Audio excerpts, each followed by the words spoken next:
ఈ కీర్తన 33వ కీర్తన ఇది ఆనంద గీతం అంటారు. ఆనంద గీతం, Joy Joy of the song, the song of the Joy, ఆనంద గీతం. ఇది ఈ గీతంలో అనేకమైనటువంటి పాటలు వచ్చాయి. మనం చూస్తుంది ధన్యత గురించి చెప్తారు. నీతిమంతులారా ఎప్పుడో ఒకటి ఆనంద గానం చేయండి, సుదీర్ఘ యథార్థవంతుల శోభస్కర. ఒక కొత్తగా కూడా సాగు వచ్చింది, ఇదే ఉంటారు. ఏమైనా చేయగలరు, పదమంతం మార్చగలరు. అందులో కూడా శోభస్కరం అనేటువంటి మాట వస్తుంది. శోభస్కరం ఆయన యొక్క సార్వభౌమాధికారం, ఆయన యొక్క సార్వభౌమాధికారం. ఈ సాంగ్లో మరి 22 వచనాలు ఉన్నాయి. 22 వచనాలు కూడా అమూల్యమైనటువంటి వచనాలు. దీని గురించి ఫస్ట్ యెహోవా దేవుడు ఆయన నిర్మించిన సృష్టించిన గురించి చెప్తాడు. అంటే క్రియేషన్ గురించి. తర్వాత కంట్రోల్ అంటే నిర్వర్తించడం, నిర్మించగా నిర్వర్తించగా, ఈ రెండు విషయాల గురించి సంపూర్ణంగా వివరిస్తూ ఉంటాడు. ఇది ఆనందం వచ్చినప్పుడు ఎంతో సంతోషంగా మనం నలుగురేస్తూ మాటలు పడుతుంది. అలాగే ఆనందం, ద సాంగ్ ఆఫ్ జాయ్. ఇది కూడా వీడియోస్ జరిగినప్పుడు ఎంతో ఆనందంగా పిల్లలు ఎంతో చక్కగా ఆనందంగా దిగుతూ మరి పాటలు పాడారు. దీంతో బ్రహ్మాలు మాట్లాడుతున్నారు. ఎవరెవరు మందిలో చెప్తున్నారు ఇక్కడ? ఆయన స్థుతించేవారు ధన్యులు. ఇంకొకసారి ఎవరైతే ధన్యులు కొత్త నిబంధన కూడా ఉంది. ఎలాంటి వారు ధన్యులు? నీతిమంతులు ధన్యులు. అవునా? మరి ఆయన వాక్యం విధానాలను పాటించేవారు ధన్యులు.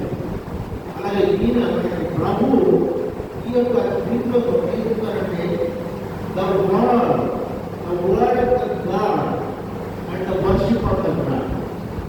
దేవుని యొక్క మాటలు, దేవుని యొక్క ఆరాధన, దేవుని యొక్క మాటలు, ఈ యొక్క పరిశుద్ధ గ్రంథం, ఆరాధన వర్షిప్, ఈ రెండు కూడా రైలు పట్టాలాగా సమాంతరంగా అడిగేలా వెళ్తూ ఉంటాయి. సమాంతరంగా సవ్యంగా ముందుకు నడుస్తూ ఉంటాయి అన్నమాట.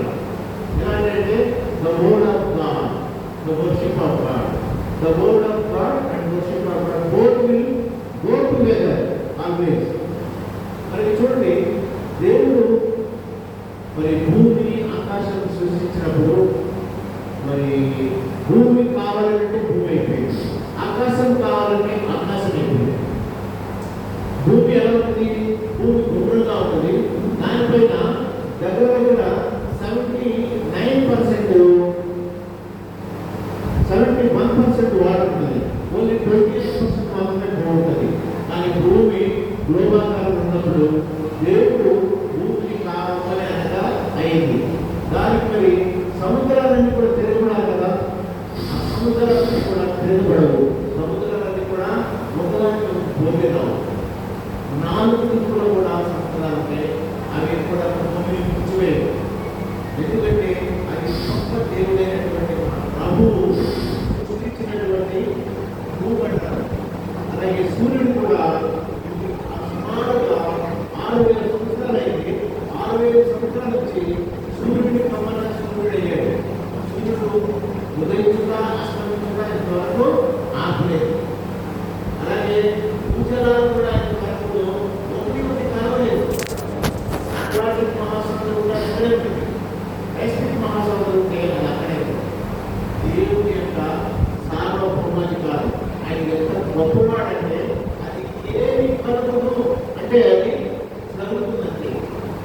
అది కలుగును కాక, భూమి కలుగును కాక, సూర్యుడు కలుగును కాక అంటే ఇన్స్టెంట్గా పోయి దానికి ఇంకా ఏ ఇలాంటి కూడాను వేగం లేదు, ఇలాంటి మరి ఇది లేదు. అందుకని ఆయన ఏమంటారంటే ఇది శృతి కీర్తన. ఎప్పుడు శృతి కీర్తన పాడగలము దుఃఖములను పూర్తిగా ఆనందంగా పడతాము. సృష్టి దేవుని సార్వభౌమత్వంలో నిర్మించి ఉన్నది. అలాగే ఆయన యొక్క ఆజ్ఞలు 1, 2, 3 వచనాలు చూస్తే ప్రభు యొక్క ఆజ్ఞలు గుర్తుంటుంది. తర్వాత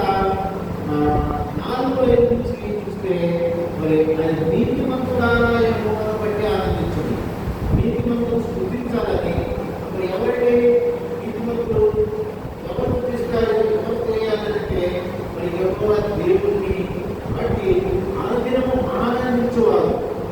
అనుదినము నీతిమంతులు యేసు రక్తంలోనే కడగబడిన వారు. నీతిమంతులు ఎవరంట? యేసు రక్తంలో కడగబడినటువంటి వారు. అలాగే మరి యథార్థవంతులు ఎవరంటే మనసులో కపటం లేని వారు. మనసులో కపటం లేనటువంటి వారు యథార్థవంతులని. మరి నీతిమంతులు అంటే యేసు రక్తంలో కడగబడి మళ్ళా జన్మించినటువంటి వారు నీతిమంతులు. అలాగే యుద్ధము స్థుతి మనం ఎప్పుడు కూడా ఆయన స్థుతించి ఉండాలి. ఎప్పుడు మనము లేచిన దగ్గర నుంచి పడుకునే వరకు కూడా అనునిత్యము ఆయన స్థుతించాలి. కొత్త పాటలు నేర్చుకోవాలి. కొత్త పాట పాడమే అంటారు. అవునా?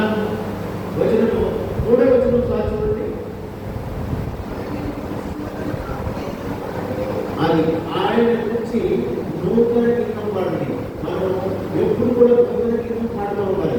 ఈ బైబిల్ అనేది ఎలాంటంటే ఎప్పుడు చదివినా కానీ నీకు కొత్తగా అనిపిస్తాడు.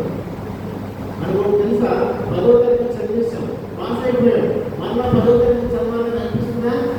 అనిపించదు. ఇంటర్మీడియట్ వెళ్తాం, బీటెక్ వెళ్తాం, చదవాలని చదివేసిందని మనం ఎప్పుడు గుర్తుంచుకో, మళ్ళీ ఎప్పుడు చదవు. కానీ బైబిల్ అలా కాదు. బైబిల్ ఎలాంటిదంటే ఆదికాండం ఎన్నిసార్లు చదివినారు మళ్ళా చదువుతూ ఉంటాం, మళ్ళా కొత్త చదివిస్తాం. ఆయన యొక్క సృష్టి, ఆయన యొక్క గొప్పతనము ప్రతి వాళ్ళ గురించి మనకు వెళ్ళగలుగుతూ ఉంటాడు. ఎందుకంటే ఆయన ఎప్పుడు కూడా సితారాలను యెహోవాను స్తుతించడు, పరికాలంలో స్వరమండలంతో ఆయన కీర్తించింది. యెహోవా కీర్తన పాడండి, ఉత్సాహంతో ఇంపుగా వాయించింది. ఇంపుగా ఆనందంగా అనేక రకాలైనటువంటి కొత్త పాటలు వాయించారు. సితారాలతో స్వరమండలంతో ఆయన కీర్తించారు. ఎందుకంటే ఆయన కీర్తనకు అన్నాడు. ఆయన మరి అన్ని శక్తిని కలిగినటువంటి గొప్ప శక్తివంతులు, గొప్ప దేవుడు కాబట్టి ఆయనను మనం ఎప్పుడు కూడా ఆనందంతో స్తుతించాలి. ఇంకొకటి మనం ఇక్కడ చూస్తే ఏంటంటే ఆదికాండము 1వ అధ్యాయం 3వ వచనం చూడండి. వెలుగు కమ్మని కాకపోయింది, వెంటనే వెలిగిపోయింది. అవునా? ఆయన మాటకు దగ్గరించి కానీ ఆయన మాటకు లేట్ చేసి కానీ ఆగేది ఏమీ లేదు. ఎందుకంటే ఆయన సృష్టించేవాడు, సృష్టికర్త, క్రియేటర్, కంట్రోలర్. ఆయన ఏది అంటే అది జరుగుతుంది. అది నిరంతరం జరుగుతూ ఉంటుంది. అప్పుడు జరిగింది కదా సూర్యుడు కమ్మని, ఇప్పుడు వరకు కూడా సూర్యుడు ఆయన పని చేస్తూనే ఉన్నాడు. సుమారు 6,000 సంవత్సరాల నుంచి కూడా మరి దేవుడు సృష్టించినటువంటి అవన్నీ కూడా సక్రమంగా సవ్యంగా పనిచేస్తూనే ఉన్నాయి. ఎందుకంటే ఆయన నీతిమంతుడు. ఆయన ముందు తరతరాల వరకు ఆలోచిస్తూ ఉంటాడు. ఇద్దరు కాదు, మరి అబ్రహాము తరపున చెప్పాడు, ఇస్సాకు తరపున చెప్పాడు, యాకోబు తరపున. అన్ని వేళలా ఆయన సరిపోయినటువంటి దేవుడు, అన్ని యుగాలకు సరిపోయినటువంటి దేవుడు. ఈ యొక్క గీతంలో మనకి అనేకమైనటువంటి కొత్త విషయాలు పొందుతూ ఉన్నాయి. ఎవరు చుట్టించాలి, ఎప్పుడు చుట్టించాలి, ఏ తీరుతోని మంచివాడిని పట్టించుకునే అది చెడ్డవాడని చెడ్డవాళ్ళ పట్టడం ఉంటుందా? లేదు కదా. ఒకసారి చూడండి, మత్తయి సువార్త 5:45 ఉంది. సూర్యుడు వచ్చాడంటే చెడ్డవాళ్ళ మీద పడుతుంది, రోగుల మీద పడుతుంది, నలుగుల మీద ఆయన సూర్యకాంతి పడుతుంది.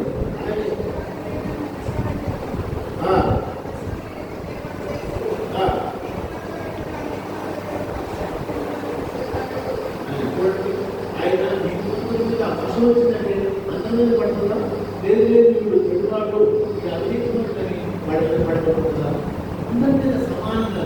ఎందుకంటే ఆయన సమానత్వం చూపు, మరి అందరి యొక్క దయగలిగిన దేవుడు. సూర్యకాంతి సమానంగా పడుతుంది, వర్షము సమానంగా పడుతుంది. ఆయన పూర్తి చేత నక్షత్రాలు, గ్రహాలు అన్నీ కూడా ఏర్పడతాయి. అలాంటి గొప్ప దేవుడు మనం కలిగి ఉన్నాము. అలాంటి గొప్ప దేవుని, సృష్టికర్త అయినటువంటి దేవుని ఆయన చూడండి, ఆయన సముద్ర జలాలను కలుగులు కాకుండా అయిపోయింది, అగాధ జలము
ఏం చెప్తే అక్కడ పెట్టాలి. ఇప్పుడు ఏమనుకుంటాడు సైతానికి ఏమన్నాడు, ఆయన చుట్టూ మంచిగా చూస్తాడు, ఎంతవరకు వెళ్తాడు, ఆయన ఎంతవరకు వెళ్తాడు, అంతేగాని ప్రాణం తీయడానికి ఆయనకి అధికారం లేదు. అందుకని మన దేవుడు ఎలాంటి వాడంటే ఏం చేయాలని ముందే నిర్ణయించి దాని ప్రకారంగా మన దేవుడు ఈ యొక్క గ్రంథంలో కీర్తన ఉపయోగపడు ఉన్నాయంటే అనేకమైన ధన్యవాదాలు ఉంటాయి, ఆశీర్వాదాలు ఉంటాయి. మరి ఇంకా డబ్బు, రాజకీయము, ఆయుధము ఇవన్నీ కాదండి మనకి సంతోషాన్ని ఆశీర్వాదాలు వచ్చేది. దేవుడు మనల్ని సొంతంగా ఎన్నుకున్నాడు కాబట్టి మనము ఆయన ఎన్నుకునే రిజాయిస్ ఆల్వేస్ అగైన్ రిజాయిస్. ఆనందించుడు ఎల్లవేళలా ఆనందం. ఎవరిని బట్టి? ఆయన బట్టి. ఆయన మన హృదయం ఉంటే ఎల్లవేళలా మనకి ఆనందం, ఎల్లవేళలా మనకి. మరి ఆయన చూసుకోలేదు అనుకోకండి, సిసిటీ కెమెరాలో కూడా కనపడి ఆయన అన్ని తెలుసు. మన హృదయాలు ఆ ప్రకాశాలు తెలిసినటువంటి గొప్ప దేవుడు. ఆయన లక్ష్య పెట్టేవాడు, ఆయన కనిపెట్టేవాడు, ఆయన ఏకరీతిగా మన హృదయాలను పరిశీలించేవాడు. అందుకని ఆయన ఏమిటాడంటే, నేను చూడలేదు అనుకుంటారా అనుకోకండి. ఆనాడు ఎవరు పాల్గొని కొంతమంది గుర్రాలు ట్యాక్స్ ఇస్తారు కదా, పవర్ ఎంతవరకు కొంతవరకే. కానీ యుద్ధం చేయకుండా ఆయనే. ఆయన శత్రువులు వచ్చినప్పుడు ఆయన ఏం చేస్తాడు, అవసరానికి వెళ్ళి మొదలుపెట్టినప్పుడు ఆయన యుద్ధం ఆయనే చేస్తాడు. దేవాలయంలో 1,50,000 అలాగే ఆయన యుద్ధం చేయవాడు. మనకు వందల పట్టిగా నిశ్చయించిన ఆయన మీద ఆయన ఎవరండి, సైన్యం యెహోవా దేవుడు నేనే అంటాడు. అలాంటి గొప్ప దేవుడు మనం కలిగి ఉన్నాము.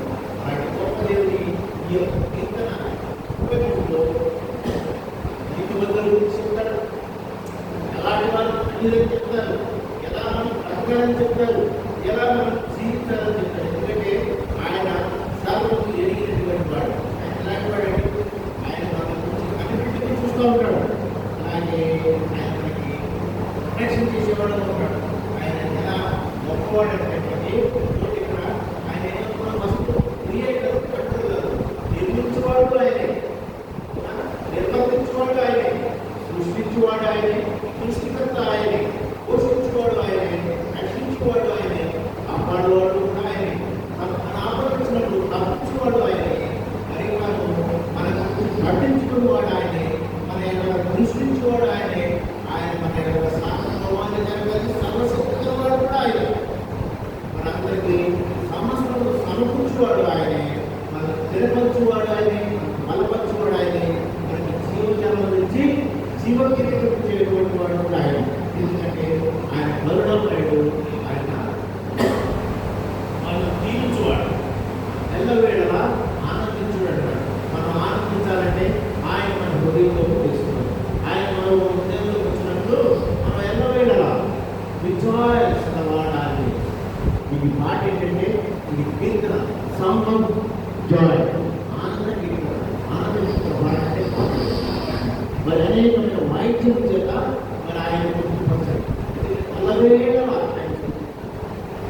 అది నిశ్చయమైన కొత్త మాట ఎందుకంటే ఆయన సర్వశక్తులైనటువంటి మరి సర్వలోకం రాజు రారాజు, అలాంటి రాజు కలిగి ఉన్నాము. ఈ కీర్తన ద్వారా మనం నేర్చుకోవాల్సింది ఎల్లవేళలా ఆనందించి ఆయన ఆయన లేకుంటే మన జీవితం ఆనందం. యేసు కలిగి ఉన్నామా ఆనందం, సంతోషము, జాయ్ అనేది. యేసు జీవితంలో లేడా అనేకమైనటువంటి రోగాలు, అనేకమైనటువంటి ఇబ్బందులు సైతాను సోదరులు. అందుకని మనం ఎప్పుడు కూడా ఆనందంతో ఉంటాము. Rejoice always. I say rejoice. Thank you very much. Thank you.